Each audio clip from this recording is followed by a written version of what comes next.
Bismillah.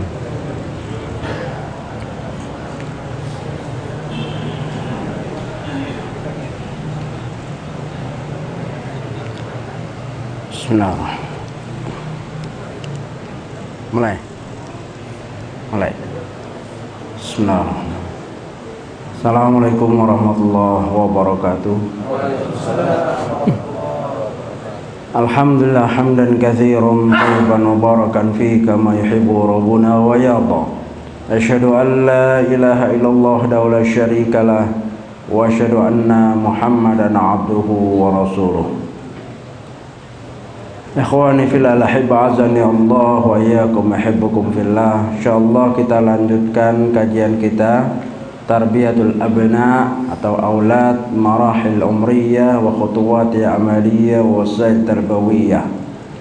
Masuk kepada pembahasan i'ta'uhu syai'an min hurriyah al-mundabitah. Ya, anak-anak yang sudah mulai membesar atau balik atau sedang puber, hendaklah diberikan sedikit dari kebebasan namun tetap disiplin. Ya, karena yang demikian merupakan salah satu cara. Jadi bagaimana khutuwati amaliyah fi hadhil marhalah, bagaimana langkah-langkah perbuatan kita atau sikap kita atau tindakan kita dalam marhalah ini. Ya, salah satunya itu diberi sedikit kebebasan, tidak seperti umur-umur sebelumnya yang kita banyak bertanya, kasih batasan, baik pulangnya dilonggarkan sedikit tetapi tetap disiplin. Nah, juga ditumbuhkan rasa atau dimunculkan bahwa dia, kalau dia lelaki, adalah dia sudah seorang pemuda yang ada beban pada dirinya atau mukallaf, yang tidak perlu over untuk menunjukkan kepemudaannya, gagah-gagahan nggak perlu, ya. Dan memang harus dijauhi perkara-perkara yang istilahnya pengaruh-pengaruh bukan daripada jenisnya, seperti lelaki kemayu gitu, atau perempuan yang tomboy. Nah, itu harus dihindari. Jadi kita tekankan, kamu adalah pemuda, ya, kamu adalah remaja, seorang pemuda. Kalau dia laki-laki, kita munculkan itu, kita ajak dialog bahwa dia seorang pemuda, tapi nggak perlu menunjukkan kepemudaannya ya dengan istilah uji coba, ya. Ya kan anak sekarang begitu istilahnya, bapaknya membiarkan, tunjukkanlah kepemudaan kamu. Ya, tidak perlu seperti itu, bebas. Ya, tidak perlu, tetapi dikasih gambaran, kita dialog bahwa dia seorang semuda. Kalau dia seorang putri, ya kita tunjukkan juga, kita kasih gambaran bagaimana tanggung jawab dia seorang putri. Ya, ini juga harus kita munculkan. Jangan seperti anak-anak terus. Nah, kita mulai bersikap dia bahwa dia seorang yang sedang tumbuh. Kita anggap keremajaannya itu atau kedewasaan itu kita hargai. Ini berdasarkan satu riwayat dari Rasulullah SAW, di mana Rasulullah SAW, di riwayat Imam Ahmad Al-Hutaimi dalam Jami' Az-Zawaid, bahwa Rasulullah SAW pernah duduk di antara pemuda dan orang tua. Nabi di tengah-tengahnya.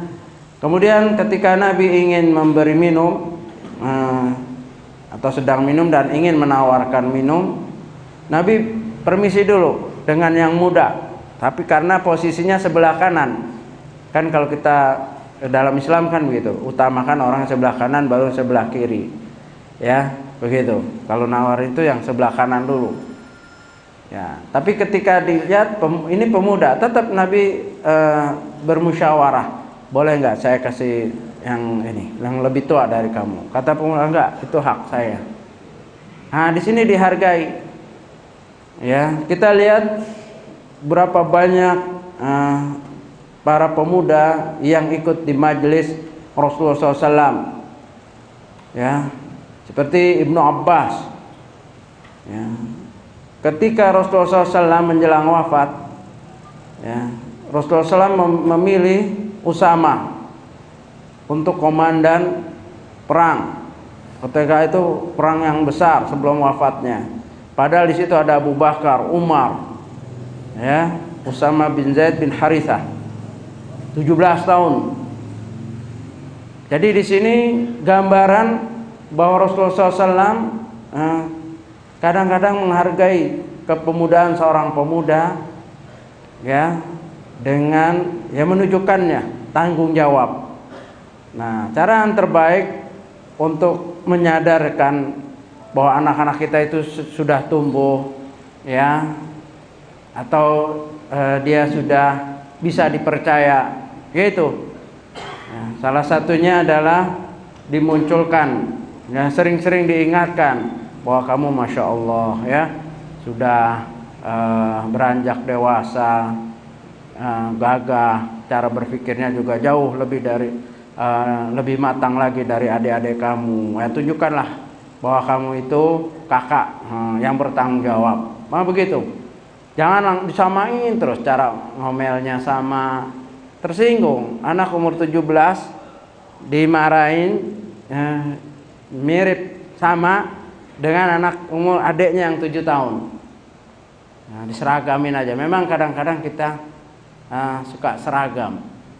Di sekolah pakaian seragam, pelajaran seragam, ya, bakat seni coba ada seragam seni itu diseragamin semua. Anak kecil, anak yang nggak mau nyanyi disuruh nyanyi sampai nangis, ya, kan nggak semua orang bisa nyanyi, nggak bisa semua orang mau puisi. Tapi di sekolah kita kadang-kadang gitu, ya, mau disuruh ngarang, yang seneng ngarang mah ngarang, yang bagi dia problem ngarang sampai bohong, sampai minta dikarangin. Bayangkan udah ngarang bohong lagi. Ngarang aja isinya kadang-kadang kebohongan. Kenapa? Karena seragam. Nah, kita nggak boleh tuh membiasakan, ya, pukul rata anak. Tidak. Kita diskusi, sering dipisah. Kita mau bicara nih sama anak kita ini yang sudah mulai beranjak dewasa atau balik atau puber. Yaudah, ayo kita ini bicara. Ya, nah ini satu ditumbuhkan kedewasaannya. Kalau dia laki, tegaskan dia, kamu adalah laki-laki, rijal. Ya, kalau dia wanita, ya wanita. Bagaimana sifat-sifat ibunya yang bertanggung jawab untuk menanamkan, untuk mulai ikut, ya, bagaimana istilahnya urusan-urusan kaum wanita. Yang kedua tadi, atau syai'an min hurriyah al-mundabithah, itu diberi kebebasan sedikit, tidak lagi seperti anak umur 7 tahun sebelum dewasa. Kita mulai bedakan itu. Jangan pukul rata. Misalnya, ya, kan ada anak kalau libur malam suka main, mungkin ada temennya. Nah, yang belum dewasa, saya misalkan Abi Arab jam 9 sudah di rumah. Itu yang belum dewasa, misal, atau jam 8 habis isya udah nggak boleh keluar. Ini yang belum dewasa. Dia kasih kebebasan sedikit, bedain 1 jam, atau dia jam 9 atau jam 10, ya. Kalau mau lebih SMS atau beritahu, itu disiplin, kebebasan yang disiplin, ya. Diberi kebebasan sedikit lebih daripada sebelumnya, tapi tetap disiplin. Disiplinnya bisa dengan kasih tahu kalau waktunya terlambat, misalnya maaf jalan macet, atau ada tambahan pelajaran, belajar bersama, terserahlah. Yang penting ada komunikasi. Nah, yang ketiga, ihtiram ra'yahu wa masyuratahu, ya, dihargai dalam segi pendapat dia. Jangan sebentar, anak kecil nggak tahu urusan. Nah, saya pernah bertamu di beberapa community ini, ya, bangsa gitu. Waktu di Afgan, anak umur 7 tahun, ya, ada waktunya boleh duduk. Jadi bapaknya kasih dia duduk, bahkan ngobrol sama kita. Nah nanti kalau sudah mulai serius baru diminta, kamu waktunya sudah selesai ya, bapak mau ngomong, baru dia pergi. Ketika ngobrol itu sama, apa kabar pak, ini nanya, jurus deh, kubesti, ya jurus deh, kan ngobrol sampai orang dewasa. Dan kita pun nggak boleh kita cubit pipi gitu, marah dia, marah. Kita anggap anak-anak tuh marah. Ya, kalau kita kan anak 7 tahun, misalkan lucu, gemes, bercanda, dongeng ke sana kemari. Enggak semua anak bisa digitukan.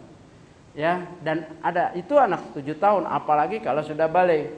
Jadi kalau misal kita ada persoalan keluarga, di situ kita tunjukkan, kita hargai pendapat dia. Nah, misalnya bang atau kak sini duduk, yang lain jangan dulu, yang belum balik nggak usah. Kita musyawarah, ini kita ada begini nih masalah begini nih, gimana ya? Nah nanti kan dia ya memang waktunya itu sok dewasa akan ngasih masukan, walaupun kita kadang-kadang dengarnya juga mau ketawa, tapi kita tahan. Oh begitu ya? Iya bang, iya, ya ada. Ya seharusnya begini, kita harus begini. Wah banyak. Nggak apa-apa, itu dia lagi transfer teori-teori yang dia baca atau pengalaman dia. Nah, kalau kita mau nolak dengan cara bagus juga, yang namanya musyawarah, ya itu ya harus diajak anak-anak kita untuk dia menghadapi kehidupan dan dia tahu bahwa dirinya itu sudah mulai dianggap, pemikirannya sudah mulai diminta di rumah, nanti di sekolah atau di masyarakat. Yang masalah sekarang ini kebanyakan badan dan umurnya aja dewasa, tapi kelakuan masih kanak-kanak, nggak disiplin, ya, atau ya kayak anak-anak istilahnya kalau kita dulu tuh ya, anak mami tuh, ya, apa aja bergantung, punya persoalan sedikit stres, nyalakan orang tua, nyalakan sekolah, ya, begitu. Padahal hidup ini kan tidak selalu mulus. Ekonomi, ya, situasi keadaan dan seterusnya. Nah, ini harus kita duduk. Ya, sering-sering diingatkan. Kalau dia memang abangnya dari adik-adiknya yang sudah ini yang pertama, nah, kamu ini punya tanggung jawab. Kalau abi lagi kerja, kamu ya nasihati. Kalau dia ya tentunya lebih sekolah lebih dulu, lebih mengetahui, ajarkan adik-adiknya. Kamu nggak boleh bakhil dengan ilmu kamu. Ya, nanti dia punya teori. Ya, saya kan sibuk, bi atau ayah, tapi saya akan siapkan waktu gini-gini. Bagaimana? Nah, kan musyawarah namanya. Jadi beri dia, hargai pendapatnya. Nah, tentunya keputusan tetap di tangan kita. Tapi ide-ide dia didengar dulu, jangan pernah direndahkan. Karena kalau di rumah aja dia sudah direndahkan pendapat-pendapatnya, dia nggak akan jadi apa istilahnya leadershipnya nggak akan muncul di sekolah, di masyarakat, di kalangan teman-temannya, tertekan, nggak berani mengungkapkan pendapat-pendapat. Ya. Nah tentunya kemarin juga sudah disinggung bahwa sekali lagi diingatkan ta'limu ahkamul ihtilam wal ghusl, diajarkan itu. Ya, bagaimana kalau orang yang sudah mimpi, diajarkan sunnahnya, mandi yang sunnah, bukan mandi yang seperti biasa, dan tidak usah malu. Ada anak yang sudah dewasa, artinya sudah mimpi basah, tapi karena nggak ada komunikasi, ya dia masih tetap sembunyikan, pura-pura belum, ya masih berlagak seperti kekanak-kanakan, padahal udah lewat 6 bulan misalnya. Ya. Karena malu, karena seperti aib. Bahkan kalau wanita lebih parah lagi, bisa stres dia. Karena nggak pernah ada komunikasi. Seandainya di sekolah diajarkan juga, belum tentu fokus, ya namanya sekolah. Ya, itu biasanya yang kita alami dulu. Ya ketika sedang guru menerangkan gitu, itu bukan serius, bercanda. Main tuduh-tuduhan. Oh, kamu udah ya? Wah, belum. Wah, semua ngaku belum, padahal udah 6 bulan. Ya, udah mimpi berkali-kali. Ya gitu. Nah, ini nggak betul. Coba kalau dia belaga belum dewasa sampai 6 bulan, padahal sudah wajib bagi dia sholat 5 waktu, mandi wajib, masa dia akan junub terus selama 6 bulan? Ya, waliyadzubillah. Jadi kalau memang belum atau sudah, itu dia harus jujur. Maka bapak harus ambil inisiatif, bukan guru. Guru itu umum, nggak personal. Gini ya, anak kalau udah umur sekian begini, nanti mandinya begini, itu umum. Ya, itu umum. Dan kadang-kadang nggak fokus. Ya, kadang-kadang kita menerima pelajaran agama itu lain dengan menerima pelajaran matematik. Ya, kalau matematik itu kan ada ancaman, kalau merah nggak naik. Kalau agama bisa sambil santai aja, karena gurunya juga kadang-kadang takut. Ya, untuk serius. Nah, ini harus kita bantu. Harus kita bantu. Ngobrol, bawa dia berdua sambil makan. Kamu sudah ini ya, Dek, nggak usah malu, nggak apa-apa. Abi juga dulu begitu. Ya, sudah mimpi. Oh, mimpi apa? Kan gitu. Maksudnya mimpi yang gini-gini. Oh, dia ya sudah. Udah tahu. Kalau orang udah mimpi itu maksudnya apa? Ya ada sih pelajaran, tapi dijelaskan. Kalau kamu udah tahu, alhamdulillah. Tapi ini bapak atau ayah akan hanya mengulang aja biar kamu lebih mantap lagi. Begini caranya. Ya itu nggak usah malu-malu. Anak sama bapak kok nggak ada komunikasi. Terus dia ngomong sama siapa? Seorang anak wanita yang baru tumbuh, dia head, dia nggak berani ngomong sama ibunya. Ya, itu bagaimana nanti? Bahkan ibunya madrasatul ula. Ibu adalah sekolah pertama sebelum dia sekolah di luar. Maka harus itu. Ya, kalau belum kita ingatkan, oh belum, wallahi demi Allah saya belum. Nanti umur-umur kamu ini sedikit lagi, ciri-cirinya begini-begini. Ya, kalau ngompol kan basah aja, nggak pekat. Kalau ini lebih pekat, itu akan keluar dan kamu akan terasa. Kadang-kadang terbangun, ya, oh itu dikasih ajarin, nggak usah malu, ya. Karena yang katakan dalam hadis, innallaha la yastahyanil haq. Sungguhnya Allah tidak malu dalam perkara yang hak. Dan ini bukan tempatnya malu bicara seperti ini dengan anak kita. Ya, yang selanjutnya adalah tentu disemangatkan hithu ala talabil ilmi wa huduril halaqatil ilmiyah wal muhadarat dawratil ilmiyah wa ziyaratul ulama wa talabil ilmi wa murafaqatis salihin. Ya, dibangkitkan untuk mulai, kan ini perlu ilmu.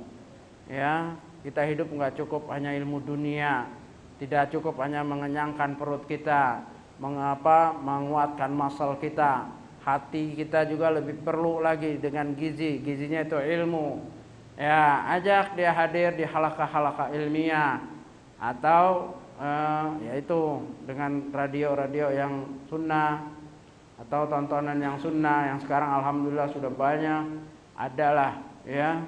Nah, itu boleh, atau ajak hadir di majelis-majelis ilmiah. Ya. Kalau habis ngaji diskusi nanti. Apa tadi yang disampaikan oleh ini? Nanti dia berapa persen dia ininya. Difasilitaskan. Ya, kalau dia udah bisa bawa motor boleh, dipercaya bikin SIM bawa motor. Di sana ada majelis SIM. Kan enggak harus dengan kita terus, kita sibuk. Ya, sudah mulai itu. Ya, mengikuti daurah-daurah yang ada, misalnya daurah untuk atau istilahnya kita ini pesantren kilat ya dulu. Pesantren kilat untuk kalangan remaja, hadirkan. Ya, suruh dia buat ringkasan. Nah, kalau Jumat jangan nggak pernah ditanya. Ya. Tadi sholat Jumat di mana? Di sana, Pak. Bagus nggak? Gimana itunya? Ya, alhamdulillah gini. Bapak sholat di mana? Di sana. Bagaimana, Pak? Wallahu alam. Bapaknya yang tidur. Bapaknya yang tidur. Giliran ditanya wallahu alam. Iya. Ya. Nah, ini marhalah yang kritis. Ketika disinilah kalau ketika kita salah, dia berontak, merasa tertekan, dia bisa lari. Nah, pentingnya talabil ilmi, ya, hudur halaqatil ilmiyah ini penting. Ada dua keadaan anak ini bisa terbawa, dan ini saya alami, ya. Saya kenal NI itu STM kelas 2 karena nggak pernah dikasih tahu itu bahaya, itu sesat, ya ikut aja, bagus, semangat, ya pindah dari NII ke NII, begitu, wah semangat, wah mau jihad, umur segitu kan, mudah aja itu ustadznya itu, ngapain kamu berantem sama teman sendiri SMA ini, kalau benar-benar mau jihad, mari gabung dengan kamu. Ya, semangat sampai ke Afgan 5 tahun kagak ada yang tahu. 86 sampai 91 akhir. 5 tahun pergi ke Afgan, bapak ibu nggak tahu. Nah ini jangan sampai anak-anak kita terulang seperti saya. Anak saya tekankan, hati-hati kalau ngaji, ya kemana. Jadi kita yang antar. Pertama kita yang antar, nih majelis ilmu ini bagus, kamu hadir, ya. Jangan ikut-ikutan yang ada kalau di kampus, bukan berarti aman itu. Sekarang ini yang bahaya adalah takfiri, Syiah, ya, Ahmadiyah, ya seperti itu. Itu yang bakalan bapak ibunya dikafirkan dan jauh nanti menghilang, hilang dengan keluarga. Keluarga pun tidak akan dapat informasi. Maka ketika saat ini umur sekian, kita harus benar-benar bimbing dia, majelis ilmunya kita ajak, jangan dia mencari sendiri. Pengalaman saya, karena keluarga kurang perhatian, semua sekolahnya materi lah, ya sekolah umum kan. Abang saya dari yang pertama itu semua umum. Nah ini kekecewaan keringnya dari ilmu agama. Ya qadarullah, ada yang menyampaikan walaupun salah, hilanglah haus kita itu, ikut apa saja. Karena di rumah nggak mendapatkan. Ini salah satu bentuk yang bahaya juga, karena fitnah syubhat. Fitnah syubhat ini namanya, yang dianggap benar tidak taunya salah. Yang kedua adalah fitnah syahwat. Apabila dia tidak betah di rumah, ya, tidak ada yang bisa menerima pemikirannya, nggak diajak musyawarah, tertekan, ya, bapak ibunya kemana, apalagi kalau dua-duanya sibuk, ya, maka dia akan keluar juga dari rumah, nggak betah. Ya, ini lebih ringan, mabok lebih ringan daripada takfiri, daripada masuk Syiah. Itu lebih ringan. Mabok itu fitnah syahwat. Habis mabok, kalau dia memang dasarnya Islam dan ibu bapaknya pernah nasihatin itu haram, mesti ada penyesalan walaupun sedikit, atau walaupun ngulang lagi, atau kena obat, atau ya itu main motor, balap-balapan dan seterusnya. Ini fitnah syahwat, lebih serem juga, tetapi tidak lebih daripada fitnah syubhat. Dua masalah ini yang paling bahaya adalah fitnah syubhat. Dia merasa benar sampai mengkafirkan bapak ibunya, ya, dia merasa ya telah mencapai suatu perjuangan yang puncak sehingga bisa meninggalkan keluarga. Dan ini bukan teori, ini yang saya alami. Di 5 tahun keluarga nggak tahu di mana saya. Dan itu nggak boleh, emang oleh ini gerakan itu begitu rahasia. Sehingga ibu tiap lebaran, adik-adik cerita sekarang, lalu waktu abang pergi itu katanya, ibu Allah yarhamah udah meninggal, tiap malam takbiran menangis. Kalau meninggal kan jelas kan, ini nggak tahu rimbanya. Jadi tiap malam lebaran orang-orang senang, ibu menangis. Ya karena saya terkena fitnah itu. Karena semangat Islam tetapi jalurnya salah. Karena nggak ada komunikasi. Ya mudah-mudahan Allah memaafkan kedua orang tua kita. Jadi kita jangan mengulang segitu. Kalau dia ngaji di mana? Ya, kalau dia kuliah, apa kegiatan di kuliah? Kadang-kadang perlu juga kita lihat di masjid mana. Ya, abang ngaji di mana bang? Atau ngaji di mana? Situ bagus, bi, ustadznya bagus. Oh iya, lihat. Harus jelas ya pak ustadznya, berapa ininya, di mana tempatnya. Karena yang namanya gerakan-gerakan itu Syria atau underground itu rahasia. Nggak boleh kalau ada yang mengaji apalagi sudah baiat, tidak boleh memberitahu kedua orang tuanya siapa saja yang belum baiat. Dan boleh bohong, boleh mengambil hartanya faid itu. Ya, bohong ya biasa. Apa-apa karena yang dibohong itu orang yang di luar mereka. Ya, begitu. Jadi ini kondisi yang sangat serius, umur yang sangat rentan kalau kita tidak hati-hati. Dua yang membayangi anak-anak kita, fitnah syahwat dan fitnah syubhat. Dua-duanya bahaya, tapi lebih bahaya lagi fitnah syubhat. Kenapa? Karena pelakunya itu enggak merasa dosa, merasa dekat dengan Allah, merasa benar amalannya. Ya. Bagaimana untuk taubat? Ya kecuali Allah beri hidayah dia untuk kembali ke jalan yang benar. Ya. Nah tadi tentang talabil ilmi supaya dia tidak terkena dua fitnah, yaitu fitnah syahwat dan fitnah syubhat. Kemudian tanamkan dia untuk kecintaan membaca. Ini juga sekarang berat. Kenapa? Karena lawannya itu game, ya HP, ya smartphone itu. Balas dia baca buku nggak bergerak. Kalau game kan bergerak, ya sana kemari, bisa nggak ngantuk gitu. Tapi kalau buku, ya apalagi kitab kuning lagi dibeliinnya. Nah, kitab kuning bab toharoh, baru ngeliat sampulnya aja udah ngantuk anak-anak kita itu. Ya, jadi bagaimana mensikapinya? Kita harus tahu juga bahwa sekarang. Ya, saya kan sekarang ada e-book untuk sekolah kan, anak-anak sekolah ada e-booknya kan. Ya, kalau dia malas beli buku, baca buku ya kasih di situ.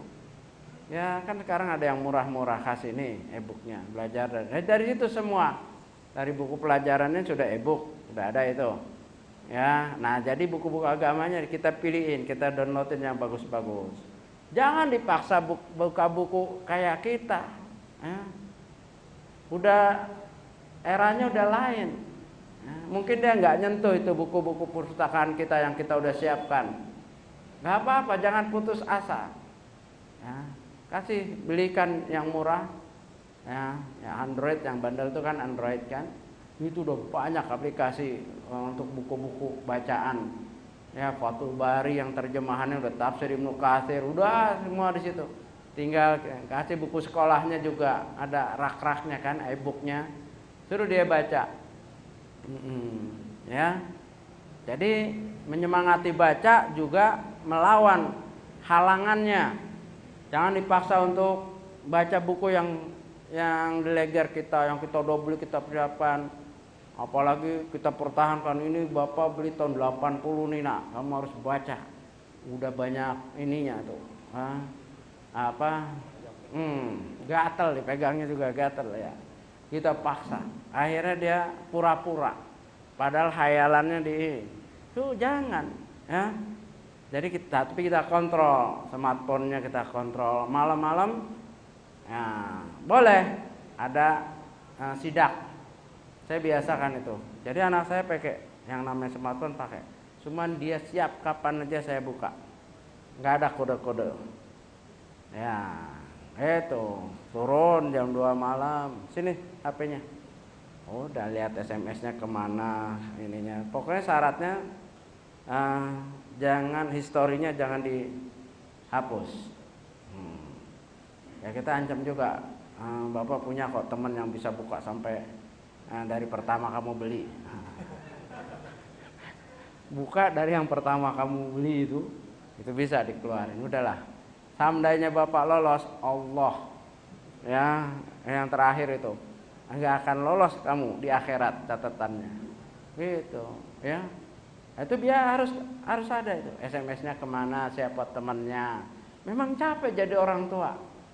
Dia tidur pulas, kita tidur dulu, baru bangun malam.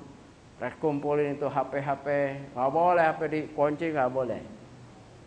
Kumpulin sama istri udah, oh nggak apa-apa, aman, kasih lagi. Ya begitu. Nah, sekarang udah paham. Kalau dulu kita ini sekarang langsung ngasih dia. Jam-jam tertentu kalau kita masuk dia langsung ngasih. Fair, terbuka dari awal kita udah bilang boleh ya, bebas tapi terbatas, disiplin. Ya harus ada pengecekan. Ya, itu begitu. Ya, jadi mudah-mudahan dia tidak tertekan, ya, dan rajin baca. Dan motivasi ini harus kita tanamkan. Kenapa? Karena di luar ini banyak motivasi yang hanya ke dunia saja. Wallahu alam. Sudah lebih ya waktunya. Mungkin kalau ada pertanyaan silakan. Ya. Itu. Enggak. Nah.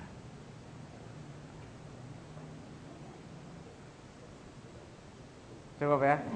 Ya, subhanallahi wa bihamdika asyhadu an la ilaha illa anta astaghfiruka wa atubu ilaik. Assalamualaikum warahmatullahi wabarakatuh.